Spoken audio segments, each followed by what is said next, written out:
2025, est-ce la bonne année pour investir dans l'immobilier? Si vous vous posez cette question, cet épisode est fait pour vous. Dans un instant, à mes côtés, les meilleurs experts du pays auront 30 minutes pour répondre à toutes vos questions. On va revenir sur les taux, les droits d'enregistrement, les prix du marché et évidemment ce qui fait l'actualité, le gouvernement. Les premières mesures sont tombées, on va débriefer ça avec nos experts. Bienvenue dans ce nouvel épisode du Rendez-vous des Proprios en collaboration avec Imovlan, PNV Assurance, Brico, Eloya et Thomas Epiron.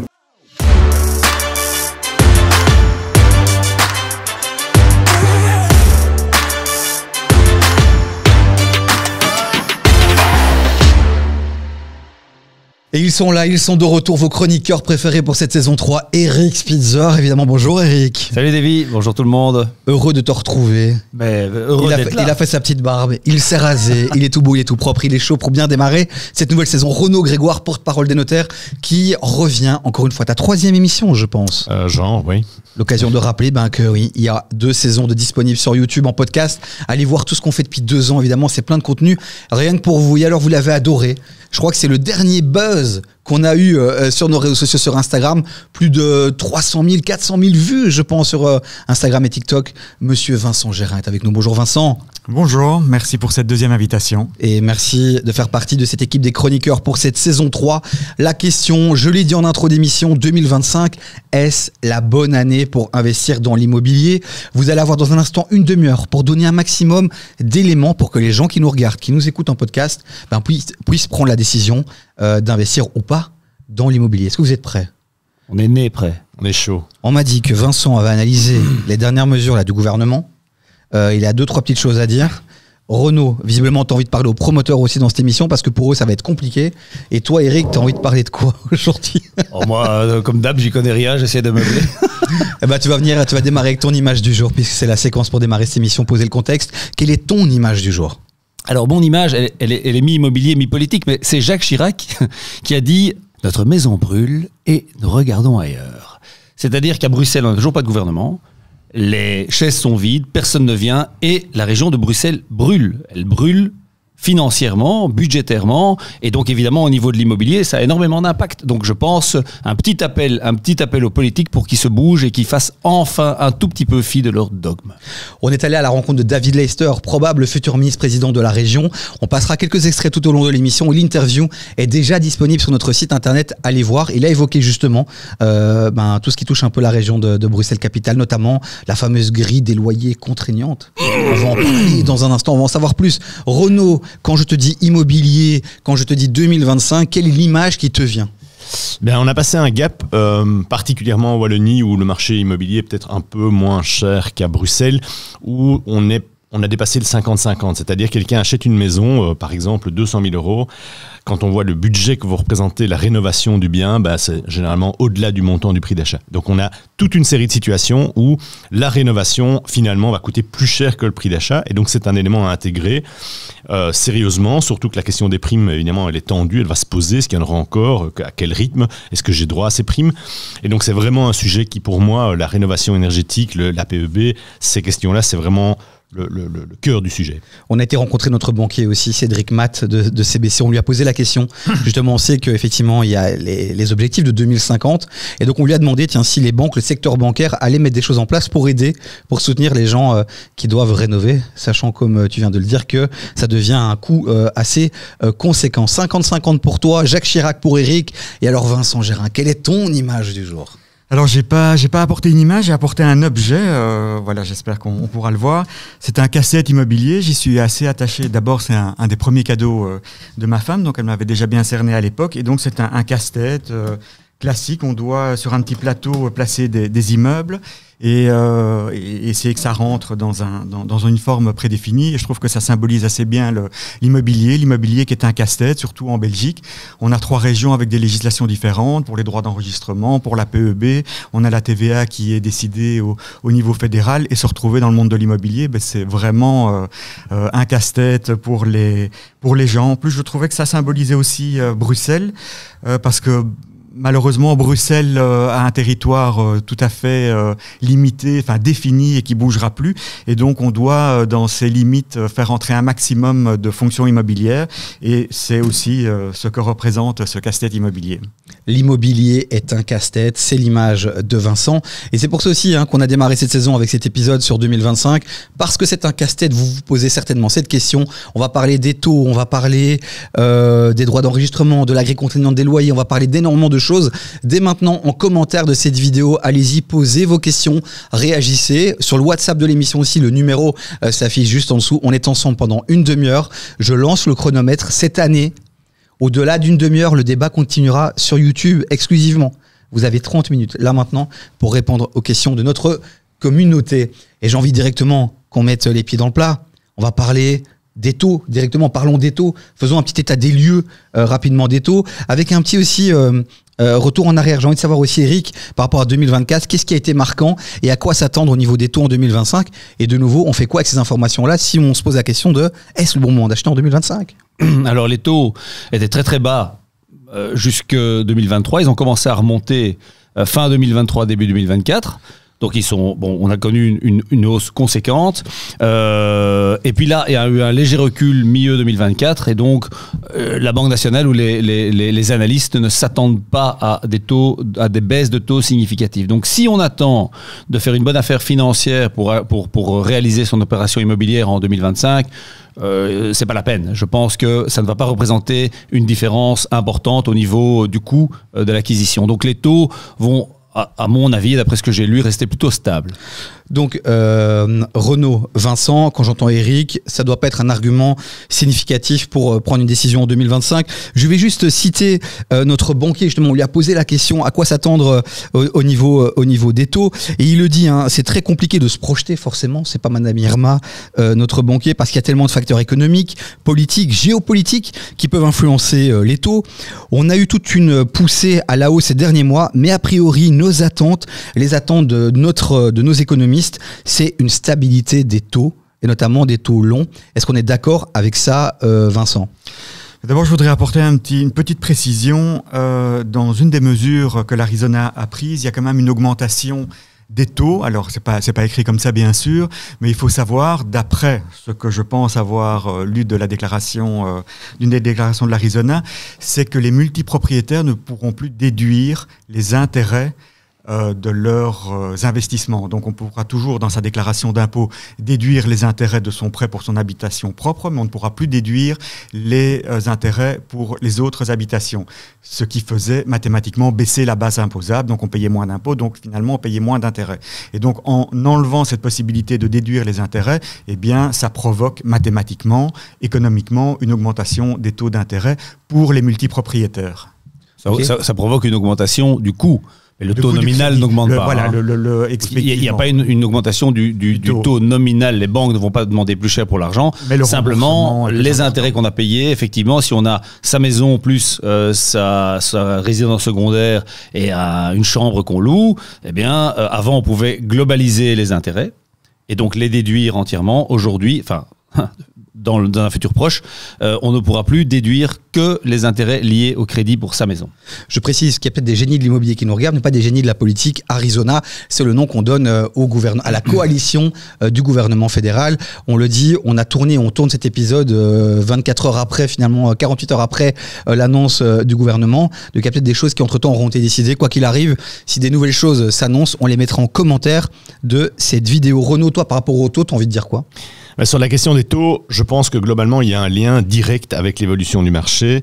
Et donc, on a vu à la sortie du Covid avec des taux qui étaient extrêmement bas et un marché qui était très volatile, qui était vraiment en surchauffe. Si les taux diminuent un jour, imaginons, ça va avoir un impact sur le cours, entre guillemets, du marché immobilier. Et donc, la question va de toute façon être corrélative. Donc, est-ce qu'il vaut mieux acheter quand c'est plus cher et que ça monte avec un taux qui est plus intéressant, ou est-ce qu'il vaut mieux acheter dans un marché qui est peut-être un tout petit peu plus accessible avec un taux un petit peu plus cher? Donc de toute façon, il y a une corrélation. Et donc attendre que ça diminue un petit peu, je pense que c'est pas spécialement une bonne attitude, parce que de toute façon, le temps passe, les frais de rénovation augmentent, toute une série d'autres choses augmentent. Et donc la question du taux, c'est un élément, un instant T. Et donc on le prend comme il est, et on assume, et on y va. Mais on peut dire qu'on est malgré tout dans une bonne situation par rapport aux dernières années. Je dirais qu'il n'y a pas de bonne ou de mauvaise situation. Je dirais, c'est comme les chasseurs. Il n'y a pas de bons chasseurs. Non, mais globalement, c'est vrai qu'on a tous en tête cette sortie de Covid où on avait un taux à 1%.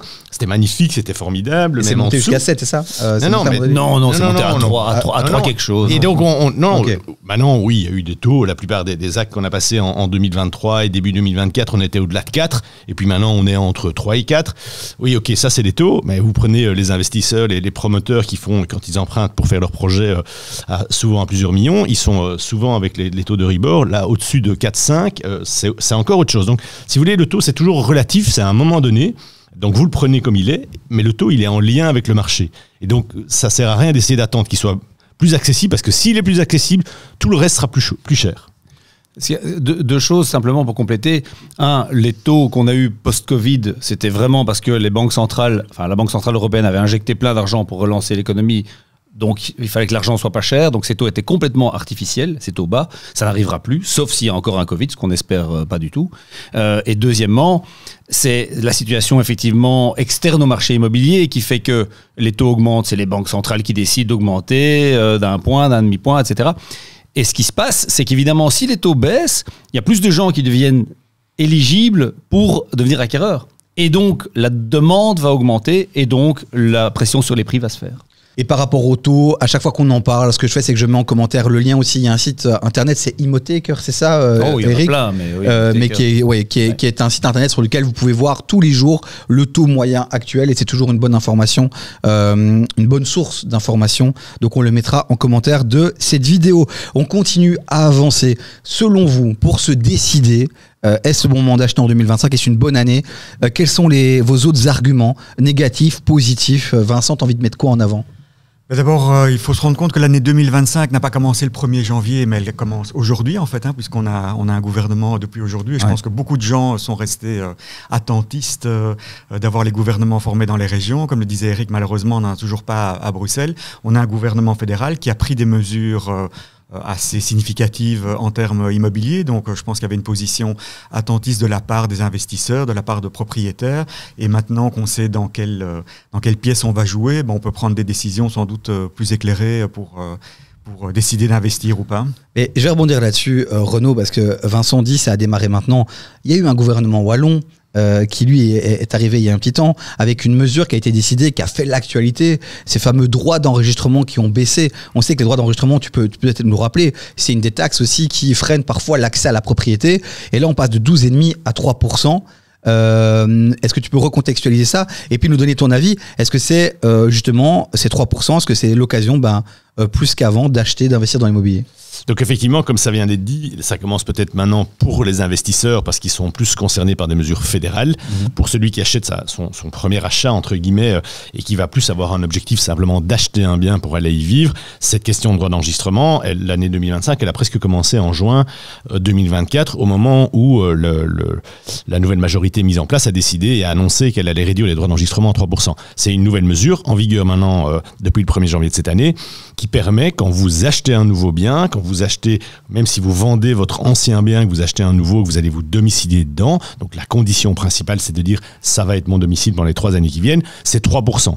3%, c'est vraiment très intéressant. C'est un taux qui va vous permettre, d'une part, une mobilité beaucoup plus grande. Vous changez de job, vous passez d'un endroit, vous travaillez au Sarre à Liège et vous allez travailler à Gosselies, vous n'allez plus devoir vous coltiner toute l'autoroute pendant tout le reste de votre vie. Vous déménagez, 3%, c'est quelque chose qui est tout à fait réaliste. Et l'autre élément, c'est que si vous devez mettre des sous de côté pour rentrer sur le marché et arriver près du banquier avec un peu de fonds propres, les fonds propres, c'est généralement ce que le banquier demandait, c'est le montant des frais. Et donc ces montants de frais, quand vous passez de 12,5% de taxes à 3%, ça change la donne. Et le dernier élément, juste sur la question, ça va faciliter l'accès au logement en ville, parce qu'en ville, vous n'aviez pas de réduction avec des taux des revenus cadastraux qui ne permettaient pas. Et donc maintenant, vous pouvez acheter en ville, même avec un revenu cadastral d'un bien à 1 000 €, à 3%. Vincent, on rappelle aussi que cette mesure qui est intéressante sur papier, elle est conditionnée aussi à la suppression de toute une série d'aides. Donc les gens qui avaient attendu en se disant je vais investir cette année et je vais profiter d'un abattement, je vais profiter des chèques habitat, c'est ça, etc. En Wallonie, toutes ces aides, c'est supprimé. C'est ça? J'ai bien résumé? Oui, tout à fait, c'est effectivement bien résumé. Par contre, moi je suis toujours partisan de un tiens vaut mieux que deux tu l'auras. Il vaut mieux bénéficier de droits d'enregistrement réduits maintenant que d'un hypothétique chèque logement qui sera peut-être supprimé dans 2 ans, dans 10 ans. Et puis il faut pas oublier non plus qu'il faut actualiser l'argent, hein. Donc un chèque logement valeur d'aujourd'hui, si il n'est pas indexé dans 5 ans, il vaut pas grand-chose. Donc je pense que c'est nettement mieux de bénéficier de droits d'enregistrement réduits aujourd'hui. Et comme le disait mon voisin, effectivement, aller dans une banque et ne pas avoir à demander de financer, enfin ne pas avoir des fonds propres pour réduire sa quotité qu'on va demander comme prêt et ne pas devoir avancer les droits d'enregistrement, c'est un énorme avantage pour les primo-acquérants. En plus, bon, il faut faire ses calculs parce qu'effectivement, on a dit oui, ça profite aux riches, etc. Mais il faut savoir que cette réduction ne porte que sur le premier logement. Il y a quand même, le logement principal, il y a quand même peu de gens qui ont comme logement principal une villa à 1 million ou 2 millions. Donc ça touche quand même une très grande partie de la population. Dans un instant, on va aller écouter David Leicester, parce qu'on lui a posé la question justement, et Bruxelles dans tout ça. Quand la Wallonie avance, la Flandre avance aussi. On fait quoi à Bruxelles? On lui a posé la question, vous aurez la réponse dans un instant. Je veux juste nuancer un tout petit peu ce que tu viens de dire, parce qu'on a été voir donc Cédric Matt, directeur de CBC, qui lui dit qu'il a quand même remarqué que certaines personnes ont quand même préféré encore aujourd'hui bénéficier des aides parce qu'ils ont fait leur petit calcul et ils se sont rendus compte que c'était plus intéressant de bénéficier de ces aides que des fameux 3%. Renaud, toi qui as un peu fait ces calculs et on t'a demandé de réagir aussi quand ça a fait l'actualité, est-ce que c'est vraiment plus intéressant au final que ces 3%? C'est impossible à dire. Donc c'était pas parce qu'en fait ça dépendait de comme on vient de le lire, comme Vincent vient de le dire, c'est si jamais je profite d'un chèque habitat pendant 3 ans, c'est pas la même chose que si j'en profite pendant 20 ans. Et donc effectivement pour celui qui achetait un bien de moyenne facture, je sais pas moi 150 000 €, quelque chose qui était encore abordable, qui pouvait avoir la réduction des droits parce que le revenu cadastral était modeste et qui savait, qui était sûr qu'il allait y rester pendant 20 ans. Alors effectivement au total, c'est vrai que c'est un peu plus intéressant d'acheter à 6% parce qu'on allait récupérer plus.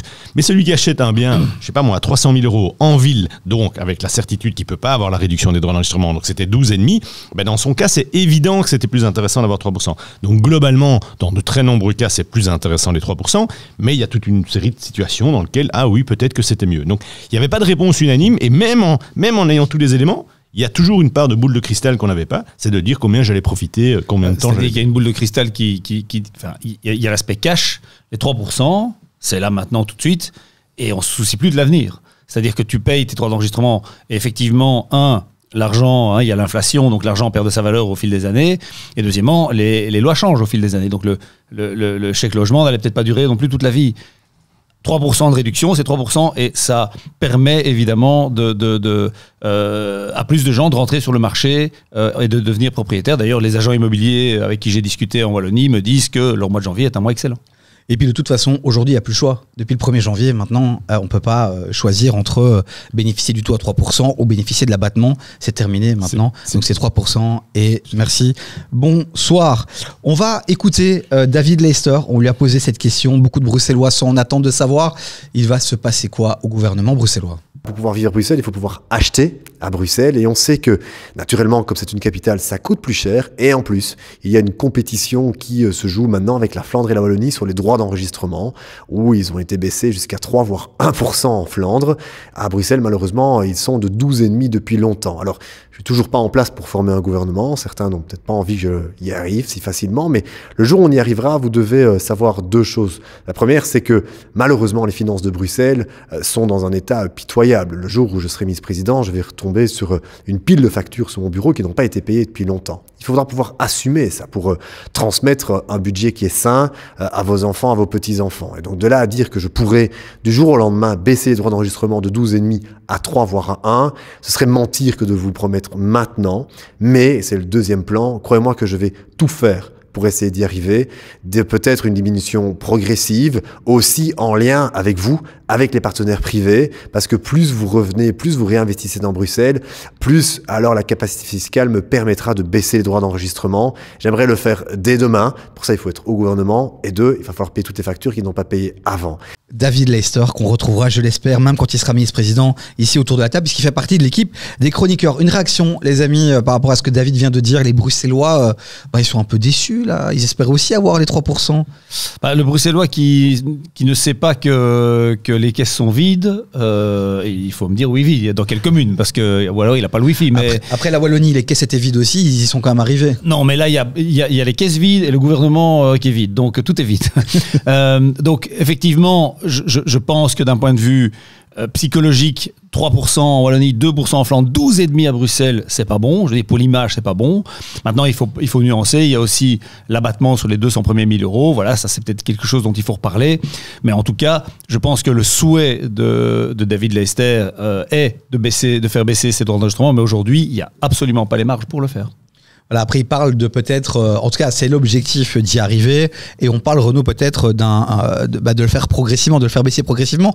Mais toi, par contre, tu trouvais justement que le système actuel, tu le trouves pas si mauvais que ça, en fait. Non, le système d'abattement à Bruxelles, c'est un système qui fonctionne. On le rappelle rapidement, Renaud, c'est quoi le fait qu'on concept d'abattement ? On ne paye pas d'enregistrement jusqu'à un certain plafond, qui est à 200 000, c'est un peu court.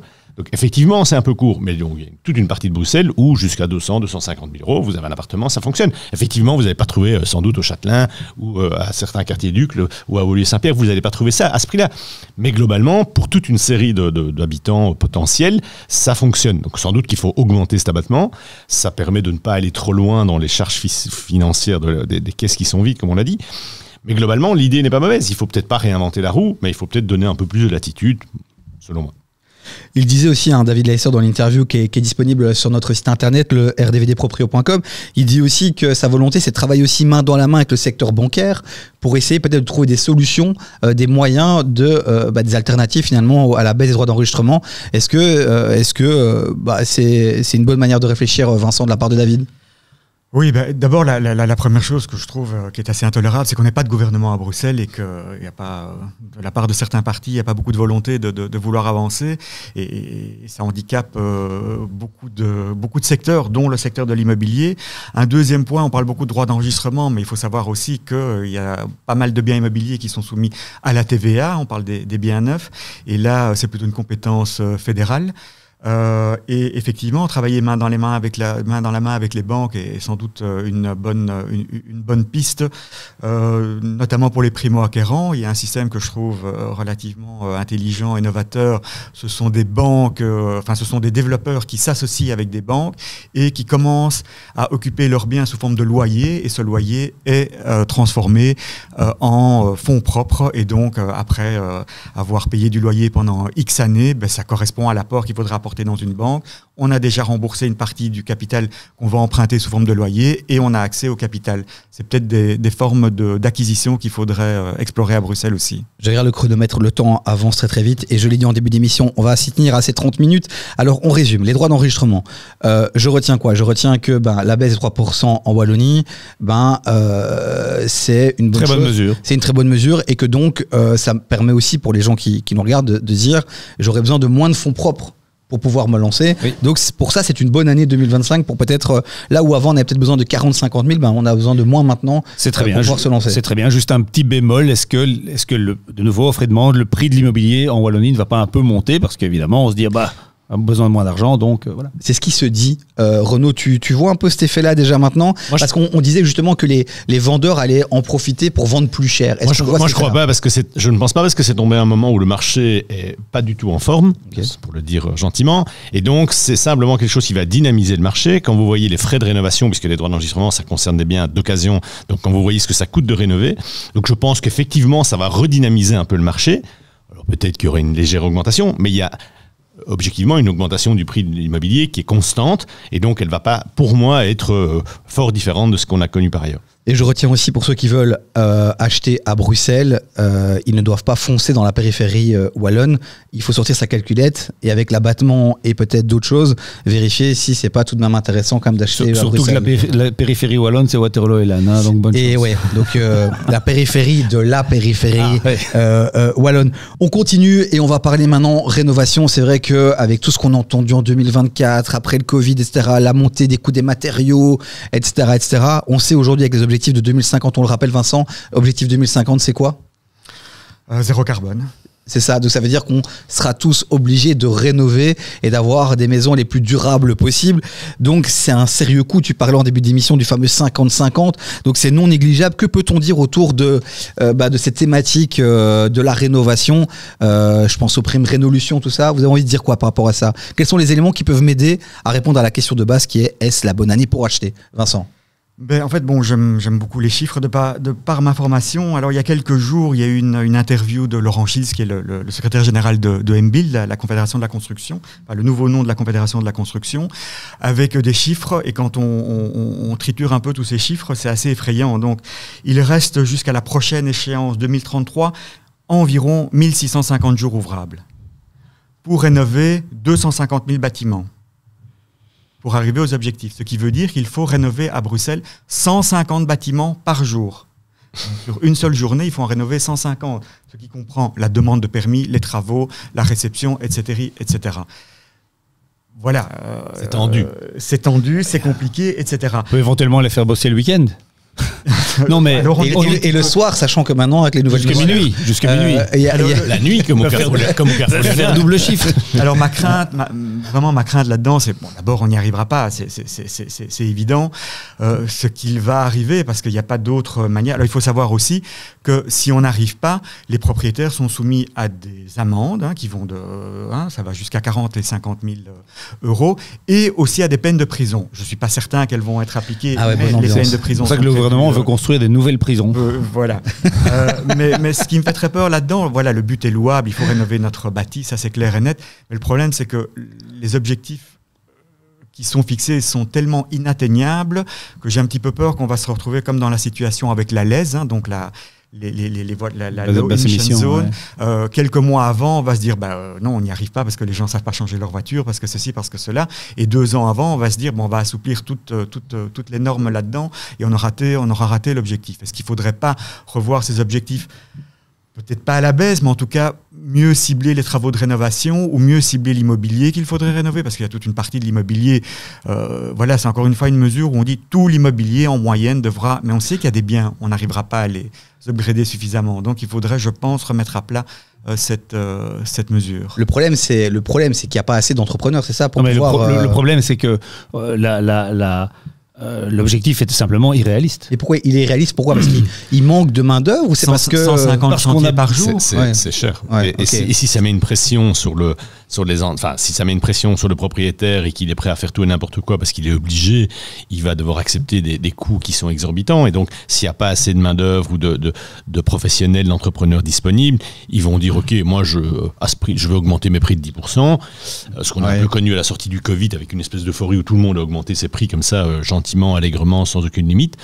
Et donc ça va introduire et donc c'est encore pire pour ceux qui n'ont pas les moyens. Donc c'est quand même assez clivant, puisqu'évidemment ceux qui ont les moyens vont pouvoir le faire et pas les autres.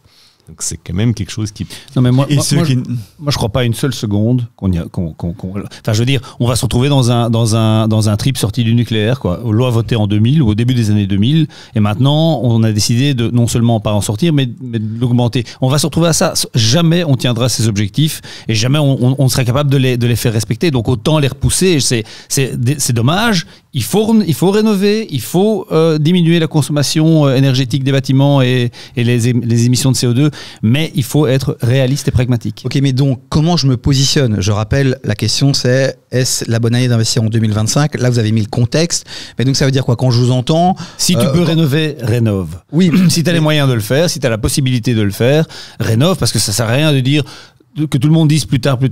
Mais il faut pas se dire ouïe, je vais prendre une prune de 50 000 euros ou devoir aller au Newf pendant 2 mois parce que j'aurais pas rénové mon truc. Il faut pas se stresser avec ça. Mais si tu peux le faire, faut le faire. Je veux dire, c'est mieux de le faire maintenant que de le faire demain. Ok, donc c'est un devoir citoyen aussi. Je pense que, on doit tous participer à l'effort climatique. Mais on sait qu'il va être irréaliste. Il ne faut pas décourager les gens. Il faut revenir peut-être à des ambitions effectivement plus réalistes.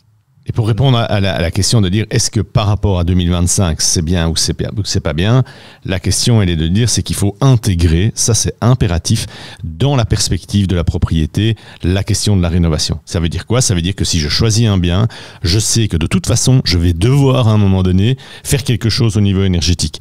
Même si je n'opte pas pour la réduction fiscale, puisqu'il y a une réduction de taxes si jamais je m'engage à faire certaines améliorations, mais ça veut dire que je dois choisir un bien en fonction. Si je prends une maison de façade, je sais que je vais avoir plus de liberté parce que je suis tout seul. Si je prends un appartement, je vais être contraint dans une copropriété. Est-ce que la copropriété a déjà des emprunts sur le dos? Est-ce qu'on va refaire la façade? Est-ce qu'on va l'isoler par l'extérieur? Est-ce que je vais isoler par l'intérieur?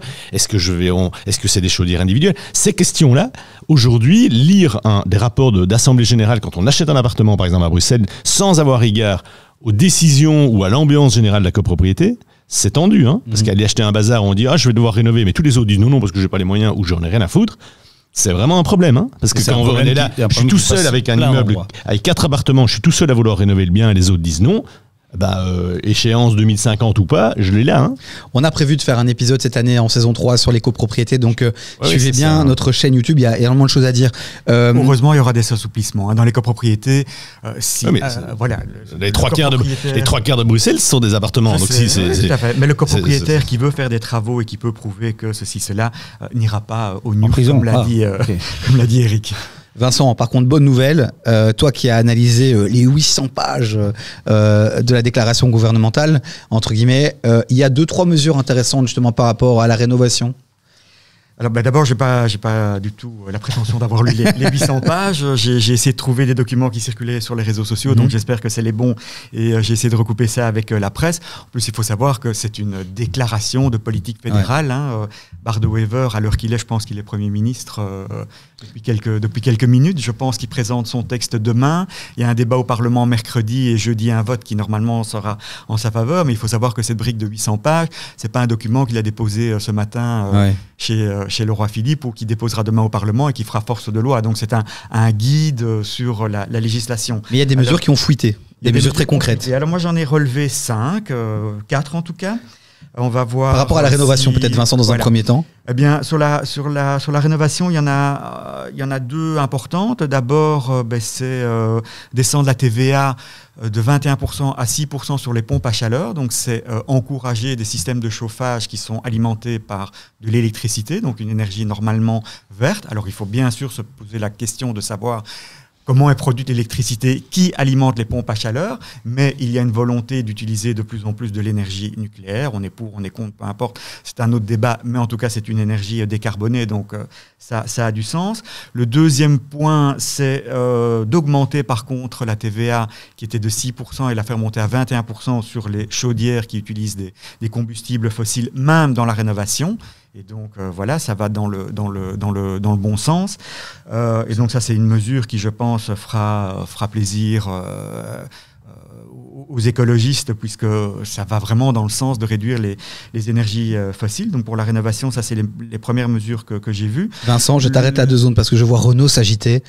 J'ai envie de savoir pourquoi tu t'agites. Mais non, mais au mazout ou au gaz aussi? Gaz aussi. Tout ce qui est énergie fossile. Tous ceux qui ont mis des nouvelles choses, c'est impressionnant quand même, hein, parce que t'imagines le nombre de gens qui ont remplacé, parce qu'on a dit on ne peut plus mettre du mazout, on va mettre du gaz, hop, ils remplacent. Et maintenant, tu vas avoir le coût d'installation, si tu es en train de lancer ton chantier, on va dire non, demain, maintenant, tu vas payer ta nouvelle chaudière, elle sera à 21%.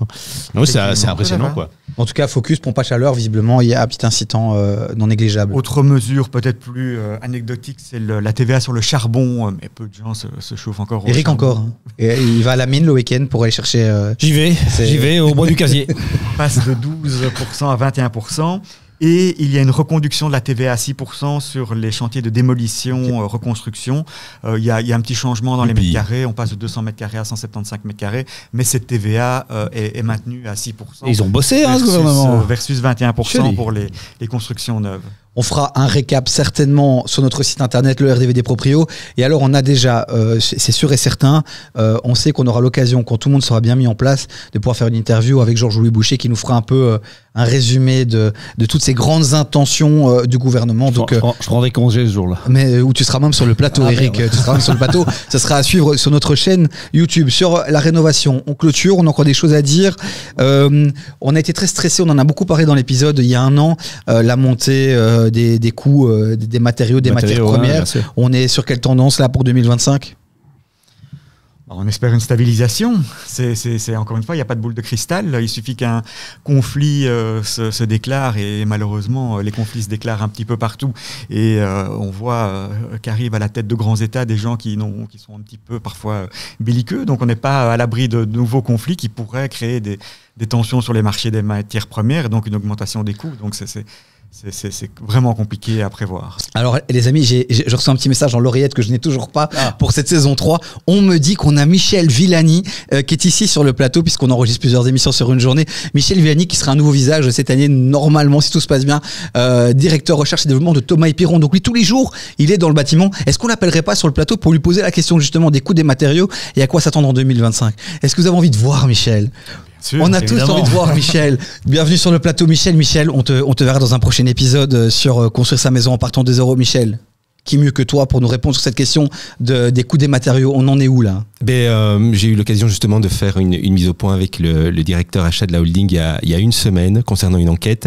Et donc les prix sont stabilisés.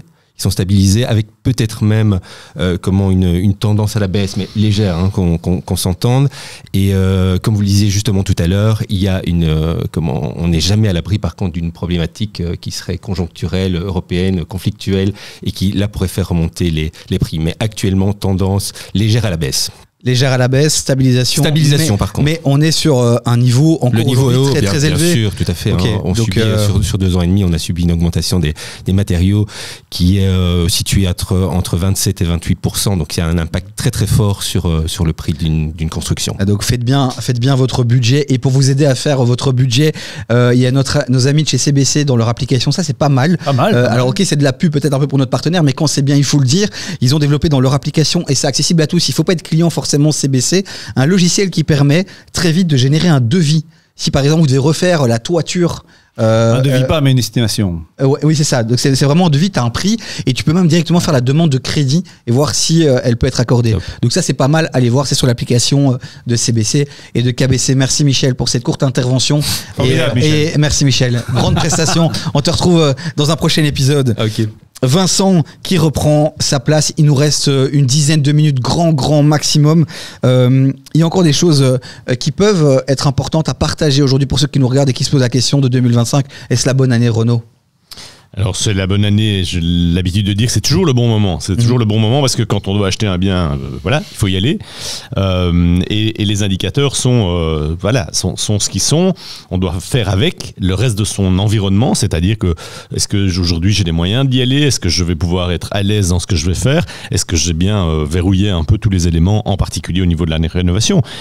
Mais globalement, ça reste toujours un bon moment. Et effectivement, on l'a entendu, par exemple, si j'achète un appartement ou une maison neuve dans lequel il y a eu une destruction et une reconstruction, je vais pouvoir le faire avec des taux de TVA à 6%. C'est quand même une très bonne nouvelle. Donc il y a quand même toute une série d'éléments qui permettent de se projeter dans un nouveau bien, dans une nouvelle aventure. Et je pense que franchement, il n'y a pas de raison de ne pas y aller. J'ai envie qu'on parle 2 secondes à ceux qui investissent dans le but de générer des revenus locatifs. Il se passe pas mal de choses, notamment à Bruxelles avec cette fameuse grille contraignante des loyers. Avant d'écouter David sur le sujet, parce qu'on sait que c'est un point qui risque d'être un point de désaccord et de conflit pour la formation du prochain gouvernement. Eric, est-ce que tu peux nous recontextualiser tout ça 2 secondes sur cette fameuse grille contraignante des loyers, d'où ça vient, c'est quoi exactement ? Dans les grandes villes, les loyers sont chers et évidemment de plus en plus chers. Il y a des contraintes de nouveau d'offres et de demandes. Il n'y a pas assez de logements, tout simplement. On ne construit pas assez. Urbanisme, d'une part. Pas assez de logements sociaux non plus, d'autre part.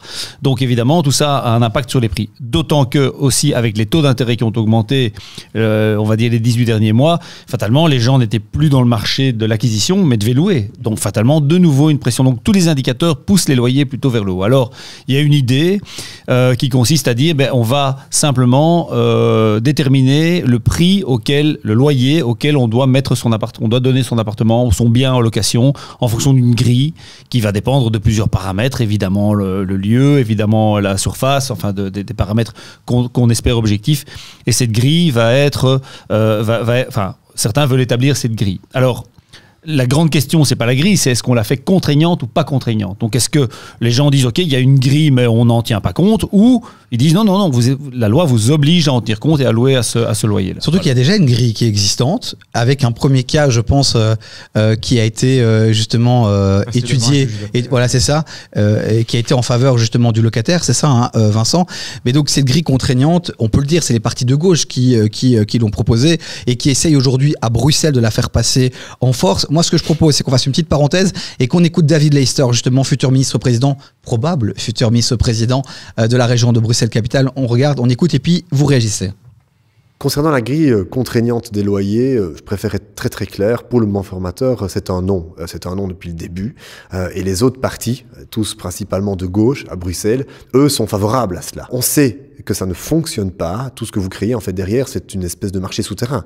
Concrètement, au lieu de passer par le marché classique, qui désormais serait contraignant, il va se développer comme ça s'est fait à Paris ou à Helsinki, tout un marché souterrain où vous avez moins de locations qui arrivent sur le marché, il y a plus de personnes qui passent par un marché qui est hors des radars, mais du coup les loyers sont encore plus élevés, donc ça ne fonctionne pas. Puis derrière ça touche à un principe fondamental du libéralisme que je défends, c'est la liberté d'investir, de mettre sur le marché, et à ce niveau-là, c'est sûr qu'il y en a qui exagèrent, et je suis pas contre le fait de pouvoir par moment intervenir, aussi dans le cas d'un triangle.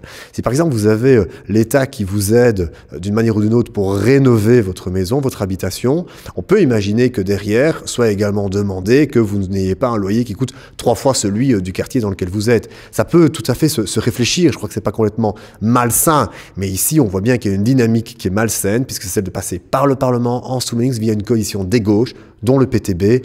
Honnêtement, c'est pas sain et je m'y oppose, c'est une ligne rouge politique pour moi. Alors Vincent, je sais que tu as bien préparé, comme Eric évidemment et comme Renaud, mais tu avais une réaction justement par rapport à ça? Oui, alors ici je vais parler comme ingénieur aussi avec quelques chiffres. Hein. Donc, professeur. Alors la grille des loyers indicatifs, qu'est-ce qu'elle donne en fait? Elle donne des euros par mètre carré, ce qui semble relativement logique, des euros par mètre carré par mois en cas de loyer. Mais en fait là-dedans, il y a pas grand-chose qui va, parce qu'en fait, quand on va sur le site, on doit rentrer, le site va donner un loyer. Ok, mais le loyer, on ne sait pas s'il comprend la cave dans son contrat de bail. Est-ce que le garage est compris dedans, oui ou non? J'ai fait encore hier quelques calculs. Le loyer, si on rajoute un garage dans la grille indicative des loyers, est comptabilisé à moins de 50 euros. Trouver un garage à moins de 50 euros par mois à Bruxelles est assez compliqué. Mais le très gros problème là-dedans, et qui est l'élément central, ce sont les mètres carrés. Et donc, ça va vous paraître assez... assez compliqué à comprendre peut-être, mais définir un mètre carré, c'est assez compliqué. Alors, quand je donne cours à mes étudiants, moi je donne cours à des étudiants qui sont en dernière année ingénieurs civils, architectes et des constructions. Donc, a priori, ce sont des gens qui savent très très bien ce que c'est qu'un mètre carré. Je leur pose toujours la question, qui peut me définir un mètre carré? Donc, ils me regardent en disant, mais à quoi il veut venir celui-là? Et puis, bon, ils me définissent ce que c'est qu'un mètre carré, puis je leur dis, bon, ben voilà, on va mesurer la pièce dans laquelle on donne cours. Et là commence le vrai débat. Oui, mais est-ce que je commence à mesurer à l'intérieur du mur, à l'extérieur du mur, au milieu de mur, etc. Alors, il faut savoir que en Belgique et dans le monde, il existe une dizaine de codes de mesurage différents. Intérieur mur, extérieur mur. Est-ce qu'on prend les surfaces en dessous de 1,20 m, 1,25 m, etc., etc. Et les différences, si on utilise un code de mesurage plutôt que l'autre, varient de 15%. Et je vais vous lire quand même la phrase qui est dans ces grilles des loyers. Chaque partie, donc le locataire ou le propriétaire, reste néanmoins libre de calculer celle-ci, donc la superficie, l'outil ayant une portée indicative et non contraignante. Donc, on veut dans une grille contraignante qu'on puisse utiliser l'outil le plus important qui est le mesurage de la surface qui va donner ce fameux loyer indicatif et laisser à la libre appréciation de tout un chacun En plus de ça, il n'y a pas de norme qui a été définie pour définir les mètres carrés. En plus, vous faites venir votre certificateur PEB, vous pourriez vous dire, bah oui, moi je vais prendre ce qu'il a calculé. La superficie que mesure un certificateur PEB est encore tout à fait différente de la superficie de l'immeuble. Donc, on en est là. Ça me rappelle les manifestations. Ils étaient 1 million selon les organisateurs, 2 selon la police. Alors, en résumé, comment je me positionne par rapport à ça? Parce que moi j'ai peur, je me dis ça va impacter ma rentabilité. Alors ok, c'est pas prêt de passer, mais on sait quand même qu'à Bruxelles les partis de gauche sont quand même importants. Si ça passe, alors mon investissement, mes projections. Non mais le problème c'est que si ça passe, les gens vont retirer leurs biens, ils vont plus investir. 2, il va y avoir, comme on le voit dans certains pays, un marché parallèle où ce sera plus cher en fait. Alors c'est bien pour les investisseurs ça. C'est bien parce que non, c'est pas bien parce que je veux dire, les gens, un investisseur immobilier n'a pas envie de commencer à froucher dans tous les coins. Il veut louer son bien de manière tout à fait officielle, recevoir son loyer, que son bien soit occupé, entretenu. Il cherche pas les problèmes. Non, le marché parallèle, c'est par exemple dans d'autres matières où il y a déjà des tarifs. Par exemple, dans le bail à ferme, il y a un loyer qui est imposé par la loi. On voit ce que ça provoque. Les gens font, ça s'appelle un chapeau. Les gens payent un montant pour avoir un bail. C'est quelque chose qui n'est pas positif pour le marché. Ça devrait être justement fait en sorte que ça fluidifie et que ça encourage. Donc on peut réfléchir un peu en dehors de la boîte en se disant, ok, est-ce que j'irai pas trouver un système où on va encourager les gens à rénover, où on va encourager les locataires à louer des biens qui sont avec tel type de qualité, et donc de jouer sur cet aspect-là en disant, mais dans ce cas-là, vous avez une réduction éventuellement fiscale parce que vous louez un bien, et donc de réfléchir avec des éléments qui encouragent plutôt qu'aller dire c'est obligé d'être comme ça. Et donc c'est un peu plus la question qui est ça. Vincent, pour clôturer le sujet, tu as encore un chiffre à partager. Je voulais dire quelques chiffres. Donc d'abord, la grille des loyers se base sur moins de 3% du marché. Je ne sais pas si 3% est représentatif. D'autre part, les biens, en fait, ils sont rentrés de manière un petit peu... volontaire, et c'est principalement des biens neufs, donc la grille des loyers est peut-être tirée à la hausse. Et en plus de ça, c'est aussi marqué que quand il n'y a pas de nouvelles données, on indexe les prix suivant l'indice santé, mais on sait que les prix de l'immobilier augmentent plus vite que l'indice santé. Donc les prix ne sont pas du tout reflétés dans cette grille indicative des loyers. Donc voilà, c'est quelque chose quand même qu'il faut revoir. Je rejoins ce que dit Renaud ici. Il faudrait peut-être aussi, je pense que David Lester le dit dans son interview, les loyers, par exemple, quelqu'un qui a bénéficié de primes, Rénolution par exemple, devrait aussi en faire profiter son locataire en diminuant le loyer ou bien introduire quelques règles là-dedans. Mais alors, on parlait du jugement, je trouve quand même important d'en parler quelques secondes, parce que c'est un jugement, la gauche a dit oui, c'est très bien, la droite a dit oui, c'est très bien aussi, parce qu'en fait, tout le monde a un petit peu gagné dans ce jugement. D'abord, il y a un juge qui s'est prononcé, qui a dit effectivement, il faut regarder cette grille. Mais qu'est-ce qu'il a dit, ce juge? Un locataire est allé en disant, mon loyer, dans la grille indicative des loyers, il est à 850 et vous me faites payer 1250. Je pense que c'est plus ou moins les chiffres. Le juge, c'était un petit peu il a coupé la poire en deux. Il a dit, je vous le mets à 1100. Donc, qu'est-ce qu'il a dit, le juge, en fait? Que la grille n'était pas pertinente. Que la grille n'était pas pertinente, mais qu'il fallait quand même en tenir compte. Et donc, c'est un jugement qui satisfait un petit peu tout le monde, mais qui montre surtout que les chiffres de la grille ne sont pas bonnes, mais qu'elle est quand même un tout petit peu contraignante si on décide d'aller en justice. Mais je pense qu'avec les arguments que j'ai dit, un bon avocat pourrait éventuellement essayer de faire casser un jugement. Et donc, il faut peut-être mieux réfléchir à cette grille indicative des loyers. Le débat continue sur ce sujet-là en commentaire de cette vidéo sur les réseaux sociaux. Aussi l'interview détaillée, l'avis de David sur notre site internet. Il nous reste vraiment quasiment plus de temps. Je voulais vraiment cette année essayer de respecter les 30 minutes. Quoi. Mais donc il y a encore des petits sujets. Donc ce que je vous propose, c'est qu'on aille vraiment rapidement sur plein de petits sujets et puis on continuera en commentaire. Les amis, c'est les nouvelles règles de cette année. Je coûte cher à la production. Sachez-le, chaque minute coûte beaucoup d'argent. Renaud, en tant que porte-parole des notaires, le prochain baromètre va tomber quand ? À la fin du prochain trimestre, on vient d'en sortir un sur l'année 2024 et donc il y aura au mois d'avril prochain. Et donc par rapport à ce baromètre qui sort tous les trimestres, les prix du marché aujourd'hui, on est sur des prix très élevés et donc c'est très relatif. Ça veut rien dire parce que quand on dit que c'est très élevé, c'est par rapport à quelque chose. C'est comme le prix des matériaux, on en parlait tout à l'heure. Le prix des matériaux, maintenant, ils sont élevés, ils ne reviendront pas au prix qui était avant Covid. Oui, et donc le marché immobilier ne reviendra pas à un marché immobilier d'avant Covid. Et donc on est de toute façon dans une espèce de spirale qui fait que ça continue. inexorablement augmenter gentiment, petit à petit. Et donc, c'est pour ça qu'à un moment donné, il faut mettre le pied dans la porte. Il faut dire, OK, j'y vais. Ça reste le moment d'acheter parce que c'est le bien dans lequel je vais me projeter. Et on y va. Parce que beaucoup de gens nous regardent et n'ont pas votre expertise et peuvent se dire prix élevé.